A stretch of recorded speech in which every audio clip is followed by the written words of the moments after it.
Hello friends, সম্পাস ব্লগে আপনাদের সবাইকে স্বাগত জানাই। আজকে সানডে, তাই আমরা একটু ঘুরতে বেরিয়ে পড়েছিলাম। আর কোথায় যাচ্ছি সেটা আপনারা দেখলেই বুঝতে পারবেন। রবিবার বিকেল 5টা বাজতেই আমরা বেরিয়ে পড়েছিলাম। আমরা যাচ্ছি ভবানী আইল্যান্ডে।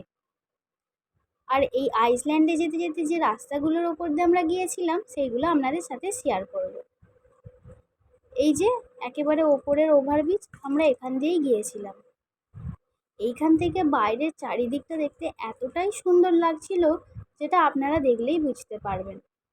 আর ডান দিকের ওই যে মন্দির ওম লেখা রেড কালারের আছে, ওইটা হলো দুর্গা মন্দির, ওটাও পাহাড়ের উপরেই। আর বাঁ দিকে রয়েছে কৃষ্ণা নদী। আর এইটা হলো কৃষ্ণা নদীর ব্রিজ। এই ব্রিজটার নাম হলো প্রকাশম ব্রিজ। এই ব্রিজেও অনেকে ঘুরতে যায়। এটা এখানকার একটা ঘোরারই জায়গা। আর এই যে রাস্তাটা দেখছেন ডান দিকে, ওই পাহাড়ের গা দিয়ে, ওখান দিয়েই ঘুরে ঘুরে সবাই দুর্গা মন্দিরে ওঠে। আমরা যাচ্ছি ভবানী আইল্যান্ডে। সেটা এই কৃষ্ণা নদীরই একটা দিক। ওই যে দূরে দেখা যাচ্ছে, আমরা ওই দিকটাতেই যাব। ওই ভবানী আইল্যান্ডে ঢুকতে গেলে মাথা পিছু 10 টাকা করে টিকিট লাগে, তবে বাচ্চাদের জন্য নয়। পাহাড়ের গা দিয়ে রাস্তা দিয়ে যেতে অসম্ভব ভালো লাগছিল। আমরা রাস্তা দিয়ে যেতে যেতে খুবই এনজয় করছিলাম। সত্যিই এখান দিয়ে এতই সুন্দর এই ব্রিজটা যে আপনাদের যেতে ইচ্ছা করবে। এই আমাদের ব্রিজ শেষ হতে চললো, আমরা এবার নিচের দিকে নামছি।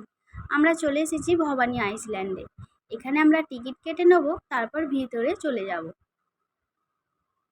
এটা একটা ছোট পার্কের মতোই বলতে পারেন। এখানে রেস্টুরেন্ট আছে। তবে এখানে মেন যে জিনিসটা হলো সেটা হলো এই কৃষ্ণা নদীর হাওয়া, যার জন্যই এখানে সবাই আসে, একটু বসে ঘোরে। তবে এখানে তেমন খাবার দাবার কিছু ভিতরে বিক্রি হয় না। আপনারা যদি সঙ্গে করে কিছু খাবার নিয়ে যান, সেটা বসে বসে খেতে পারেন।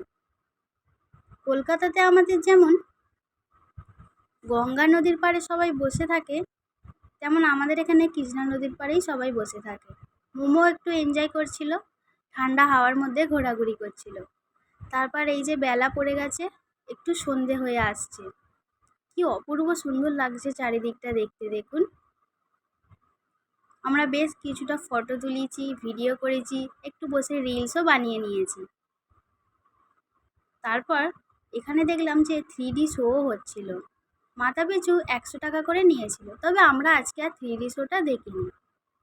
তারপরে আমরা তিনজনে 3টে আইসক্রিম খেয়ে বাড়ি চলে এসেছিলাম। এই ছিল আমার আজকের ভিডিও। দেখা হবে অবশ্যই পরের ভিডিওয়। আমার চ্যানেলটাকে লাইক, কমেন্ট, সাবস্ক্রাইব করে দেবেন। বাই।